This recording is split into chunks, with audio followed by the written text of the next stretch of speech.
Hello friends, कैसे हैं आप सब। जैसा कि टाइटल आपने देखा हुआ है, आज का जो वीडियो है इसमें हम बात करेंगे कि जो नर्सरी से पौधे हम लेकर आते हैं उनको हम किस तरह से नर्सरी से सिलेक्ट करें और किस तरह से उनको घर में लाने के बाद में लगाएं, जिससे हमारे पैसे और समय दोनों चीज़ों की जो बर्बादी है वो बिल्कुल भी ना हो। तो वीडियो स्टार्ट करने से पहले आप सभी लोगों से रिक्वेस्ट करूँगी कि जो वीडियो है अगर आपको अच्छा लगे तो वीडियो को लाइक कीजिए, चैनल को सब्सक्राइब करना बिल्कुल भी मत भूलिए, और अगर ये वीडियो आपके लिए हेल्पफुल है तो प्लीज़ इसे शेयर भी कीजिए। तो आज की वीडियो में हम सबसे पहले बात करेंगे कि जो नर्सरी से पौधा है उसे किस तरह से हमें सिलेक्ट करना है और किस तरह से हमें देखना है कि वो पौधा हमारा हेल्दी है। हम हेल्दी पौधे का चुनाव किस तरह से करें। तो जैसा कि एक ये ग्रो बैग है मेरे पास में छोटा सा, तो ये ख़रीदा हुआ है नर्सरी से। तो हमें सबसे पहले देखना है कि जो हमारा जो ग्रो बैग है या जो हमने पॉट लिया हुआ है जिसमें हमारा पौधा लगा हुआ है वो कहीं से टूटा फूटा ना हो, फटा हुआ ना हो।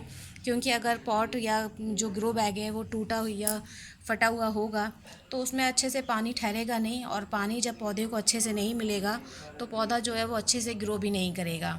दूसरा क्या है, हमें देखना है कि हमारे जो पौधे की पत्तियां हैं वो पीली नहीं होनी चाहिए, कटी फटी नहीं होनी चाहिए। क्योंकि अगर पौधे की पत्तियां पीली हैं तो उनमें किसी तरह की बीमारी या पानी की कमी या कोई और इन्फेक्शन पौधे में हो सकता है, जिसकी वजह से घर पे लाने के बाद में हमारा पौधा ख़राब हो जाए। तो हमें इस तरह की जो छोटी छोटी गलतियां हैं वो करने से बचना है। और फ्रेंड्स, आप मेरे वीडियो में लास्ट तक बने रहिए, क्योंकि इसी वीडियो के दौरान मैं आपको बताऊंगी कि घर पे लाने के बाद में जो हम अपना पौधा लगाएंगे तो उसमें हम किस तरह की खाद डालें और किस तरह की कहते हैं उसको हम एक पॉट उसके लिए सिलेक्ट करें, जिससे कि हमारा पौधा जो है घर में लगाने के बाद भी जिस तरह से नर्सरी में बड़ा होता है उसी तरह से घर में भी उसकी ग्रोथ जो है वो रुके ना और अच्छे से ग्रोथ होती रहे। तो वीडियो को लास्ट तक ज़रूर देखिएगा। जो दूसरी गलती हम अपने पौधे को लगाने के टाइम पे करते हैं, हम क्या करते हैं कि जैसे ही हमने पौधा अपना लिया नर्सरी से, और नर्सरी से लेने के बाद में जैसा हमारे नर्सरी वाले भैया बोलते हैं कि ये छोटे से बैग में अभी लगा हुआ है, जब आप इसको बड़े ग्रो बैग में लगा देंगे या बड़े पॉट में लगा देंगे तो ये पौधा और भी जल्दी से ग्रोथ लेगा और भी जल्दी बड़ा होगा। तो हम जोश में आ जाते हैं और अपना पौधा घर में लाते ही टाइम ट्रांसफ़र कर देते हैं। इससे होता क्या है, जो पौधा है एक दूसरे एटमॉस्फेयर से, एक दूसरे वातावरण से दूसरे हमारे घर के वातावरण में आता है, और हमें उसे बहुत जल्दी हम उसे ट्रांसफ़र करने की गलती करते हैं, जिससे हमारा पौधा शॉक में चला जाता है और कभी कभी हमारा पौधा मर भी जाता है। तो हमें इस चीज़ का भी बहुत ध्यान रखना है, सावधानी रखनी है कि जब भी हम अपना पौधा नर्सरी से लाएंगे तो हमें कभी भी जल्दबाजी में उसको ट्रांसफ़र नहीं करना है। कम से कम 5 दिन तक, 4 दिन तक हमें उसको अपने घर में रखना है। पौधा एक माहौल से निकल कर दूसरे माहौल में आया है तो थोड़ा सा उसको एडजस्ट होने के लिए हमें टाइम देना है। हमें बिल्कुल भी उसको लगाने में जल्दबाजी नहीं करनी है। फिर जैसा कि आप देख पा रहे हैं, कुछ और भी मेरे पास में पौधे हैं। तो हमारे कुछ पौधे होते हैं जैसे कि उनमें जो छोटी छोटी टोकरियाँ होती हैं प्लास्टिक की, तो जब आप पौधा लगाएंगे तो उसकी मिट्टी को हटाकर ज़रूर देखना है, क्योंकि कभी कभी उसमें जो छोटी छोटी प्लास्टिक की टोकरियाँ होती हैं वो फंसी रह जाती हैं। उसके वजह से पौधे की जो जड़ें होती हैं वो अच्छे से विकसित नहीं हो पाती हैं, जिससे ज़्यादा टाइम तक पौधा चल नहीं पाता है। थोड़े टाइम के बाद ही पौधा की जो ग्रोथ होती है वो रुक जाती है और पौधा धीरे धीरे पीला होकर मर जाता है। तो जब भी पौधे को लगाएंगे तो पौधे की जो मिट्टी है उसको हटाने के बाद ये चेक करना बहुत ज़रूरी है कि कहीं उसके अंदर जो छोटी सी प्लास्टिक की जो टोकरी है वो फंसी हुई तो नहीं है। फिर उसके बाद जो पौधे की मिट्टी है, अगर पौधे की मिट्टी पोरस है, इस तरह की पीली मिट्टी है तो कोई बात नहीं है। लेकिन अगर आपके पौधे की मिट्टी काली है और ठोस मिट्टी है तो आपको उसको पौधे की जड़ से निकालने के बाद ही दूसरे पौधे में दूसरा जो पॉट है उसमें ट्रांसफ़र करना है। इसके पीछे कारण ये है कि जो ये काली मिट्टी जो होती है ये पौधे की जड़ों को बहुत सख्त तरीके से पकड़ी रहती है, जिससे जो जड़ें हैं वो अच्छे से ग्रोथ नहीं ले पाती हैं, और इनको निकालने में जो है हमें बहुत मेहनत करनी पड़ती है और सावधानी भी बरतनी पड़ती है। तो इसका एक बहुत अच्छा और आसान तरीका है कि आप जो है इस ग्रो बैग को हटाइए। इस ग्रो बैग को हटाने के बाद जो आपके पौधे की जो मिट्टी है उसको आप पानी में अच्छे से पानी में पूरे पौधे की मिट्टी जो है भीग जाए, इस तरह से आपको एक अंदर चला जाए उस तरह से रखना है, जिससे क्या होगा कि ये मिट्टी पूरी की पूरी गीली हो जाएगी, फूल जाएगी और ये आसानी से निकल जाएगी। तो इससे ना तो आपके पौधे की जड़ें डैमेज होगी, ना ही आपका पौधा ख़राब होगा। इसके बाद हम बात करते हैं कि पौधे को लगाने के लिए मिट्टी किस तरह की लेनी चाहिए। तो जब भी आप पौधे को किसी ग्रो बैग में या गमले में लगाएं तो पौधे की जो मिट्टी है वो पोरस होनी चाहिए। तो इसके लिए या तो आप या आपके पौधे की जो मिट्टी है वो रेतीली हो, और नहीं तो आप उसमें जो हमारा चावल होता है, चावल के जो धान का जो चिक्कल होता है वो डाल सकते हैं। आपके पास वो नहीं है तो आप वर्मी कंपोस्ट का, गोबर की खाद का, इन सारी चीज़ों का इस्तेमाल करके पौधे की मिट्टी को इस तरह से बनाना है कि जो हमारा पौधा है उसमें जब भी हम पानी डालें तो पानी जो है वो नीचे निकल आए, उसमें पानी ठहरे नहीं।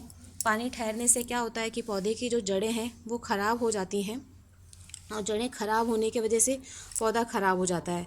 तो इस तरह की गलती करने से भी बचना है। और ये आप जब पौधे की मिट्टी बनाएंगे तो आपको इस चीज़ का बहुत ध्यान रखना है कि पौधे की मिट्टी पूरी की पूरी ड्रेन वाली होनी चाहिए, पानी बिल्कुल भी रुकना नहीं चाहिए। जितना पौधे को ज़रूरत होगा वो पानी ले लेगा।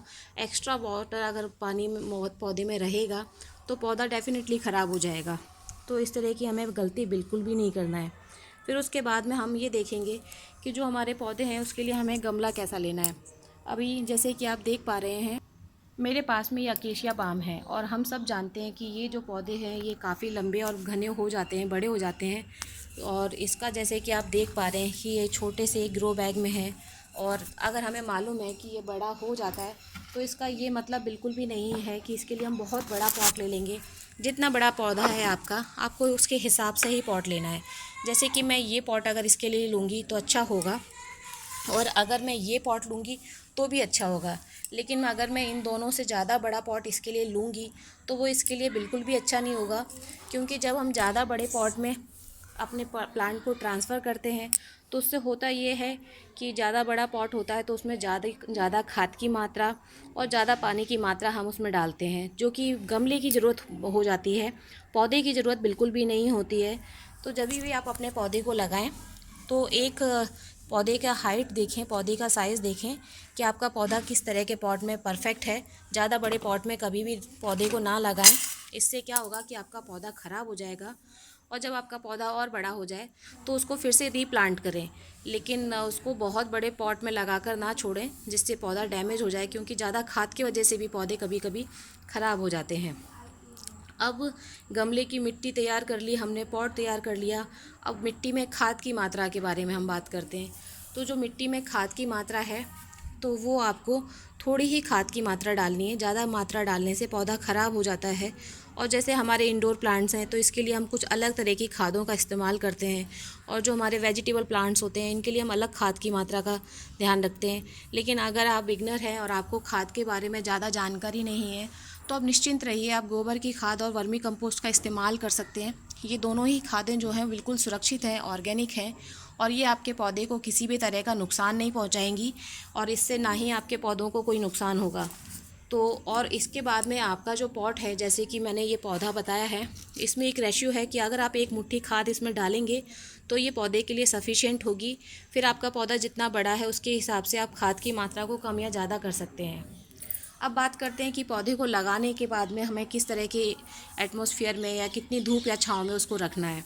तो जब भी हम पौधे को ट्रांसफ़र करेंगे, जैसे अगर मैं इस पौधे को इस पॉट में ग्रो बैग से निकाल के अगर पॉट में ट्रांसफ़र कर रही हूँ तो इसके लिए सबसे जो अच्छा समय है वो शाम का समय है। हमें ये जो प्रक्रिया करनी है, ये जो ट्रांसफ़र का काम करना है, ये हमें शाम के टाइम पर ही करना है। ये कभी भी हम धूप में नहीं करेंगे। धूप में ट्रांसफ़र करने से पौधे ख़राब हो जाते हैं, इसलिए आप इस काम को हमेशा शाम के समय करेंगे। और शाम के समय पे करने के बाद में आप इस चीज़ को सुनिश्चित करें कि जो पौधा हमने ट्रांसफ़र किया है उसको हम छाँव में रखेंगे कम से कम 4 से 5 दिन। उसके बाद ही अगर पौधा आपका धूप में लगाने वाला है तो आपको धूप में रख देना है उसको। और अगर इंडोर प्लांट है तो आप उसको सेमी शेड में या शेड एरिया में जैसे में भी रखना है वैसे रख सकते हैं। कभी भी पौधे को ट्रांसफ़र करने के बाद में डायरेक्ट सनलाइट में नहीं रखना है। पौधे में पानी की जो मात्रा है, जैसे ही आप अपने पौधे को ट्रांसफ़र करेंगे, ट्रांसफ़र करने के साथ ही आपका जो पॉट है उसको आप ऊपर तक, जैसे हमारा ये पॉट है, इस पॉट में हमने यहाँ तक मिट्टी की मात्रा रखेंगे। 1 इंच के करीब हम अपने पॉट को खाली छोड़ देंगे।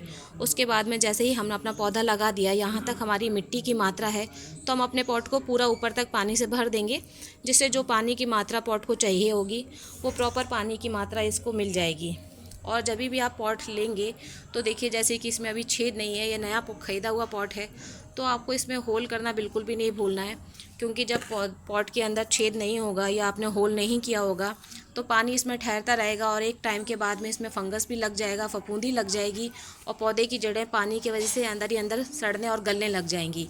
तो कभी भी जब पौधा के लिए गमला तैयार करेंगे तो उसमें छेद करना बिल्कुल ना भूलें, और छेद करने के बाद भी उसके ऊपर किसी पत्थर को या एक छोटा सा दिया लेकर उसके ऊपर रख दें, क्योंकि छेद करने के बाद भी क्या होता है कि कुछ लोगों के जो है पौधे ख़राब हो जाते हैं, क्योंकि मिट्टी जो है वो उस होल को कवर कर लेती है, सख्त हो जाती है उस जगह पे और पानी निकल नहीं पाता है। तो अगर आप उस जगह पे पत्थर रखेंगे या कोई दिया रखेंगे या किसी और तरीके से उसको रोकेंगे तो पानी आसानी से बाहर निकलता रहेगा और पौधा ख़राब नहीं होगा। तो ये तो हो गई गमले की बात। अब उसके बाद में जब भी पौधा लगाएं तो आप उसमें जो एंटी फंगल पाउडर है वो डालना कभी भी ना भूलें, जो कि मार्केट में बहुत आसानी से मिल जाते हैं। और अगर आप आसानी से जो मार्केट में मिलने वाले एंटी फंगल पाउडर हैं वो नहीं ख़रीदना चाहते हैं तो आपके घर पे एलोवेरा होगा तो आप एलोवेरा का इस्तेमाल कर सकते हैं पौधे की जड़ों में लगाने के ट्रांसफ़र के टाइम पे, वो भी एक अच्छा काम करता है और पौधे की ग्रोथ को भी बढ़ाता है। उसके साथ ही साथ आप नीम खली है या नीम ऑयल है उसका स्प्रे कर सकते हैं, आप हल्दी पाउडर का इस्तेमाल कर सकते हैं, जो कि ये सारी चीज़ें जो हैं घर में आसानी से मिल जाती हैं और पौधों में एंटी फंगल पाउडर की तरह ही काम करती हैं और आपके पौधे को ख़राब होने से बचाती हैं। तो ये कुछ छोटी छोटी सी सावधानियां हैं जो हमारे पौधों को लगाने के समय पे हमें ध्यान रखना है और हम जो नर्सरी से लाते हैं उस समय पे हमें ध्यान रखना है। और जैसा कि हमने अपने वीडियो की स्टार्टिंग में बात की थी कि हम ऐसा क्या करें जिससे हमारे पौधे ट्रांसफ़र करने के बाद में भी अच्छी ग्रोथ लेते रहें, तो उसके लिए मेरा टिप यही है कि जब भी आप अपने पौधे को ट्रांसफ़र करें तो सबसे पहली चीज़ अपने अंदर पेशेंस को बनाए रखें और पौधे में जो है ऑर्गेनिक खाद का ही इस्तेमाल करें। अगर आप केमिकल वाली खादों का इस्तेमाल करते हैं तो ज़्यादा खाद की वजह से भी पौधे ख़राब हो जाते हैं। तो हमेशा गोबर की खाद और या वर्मी कंपोस्ट का इस्तेमाल कीजिए, उसके इस्तेमाल से आपके पौधे जो हैं वो हेल्दी रहेंगे और ज़्यादा जो खाद की वजह से जो प्रॉब्लम होती है उस प्रॉब्लम से बचेंगे। और घर में बनी हुई खादें जैसे प्याज के छिक्कल हैं, केले के छिक्कल हैं, इन सब से जो हम घर में खाद तैयार करते हैं, सरसों की खली है, इस तरह की चीज़ों से जब हम जो खाद इस्तेमाल करते हैं, अगर आप इस तरह की खादों का इस्तेमाल करेंगे तो डेफ़िनेटली आपका पौधा जो है वो ख़राब नहीं होगा और एक अच्छी ग्रोथ के साथ में बड़ा होगा। तो फ्रेंड्स, ये जो था वीडियो मेरा नर्सरी से लाए हुए पौधों के ऊपर, अगर आपको पसंद आया है तो प्लीज़ वीडियो को लाइक करना बिल्कुल भी मत भूलिएगा। और अगर आपकी कोई क्वेरी हो तो प्लीज़ कमेंट कर सकते हैं आप, और चैनल को सब्सक्राइब करना भी बिल्कुल मत भूलिएगा। Take care, bye bye.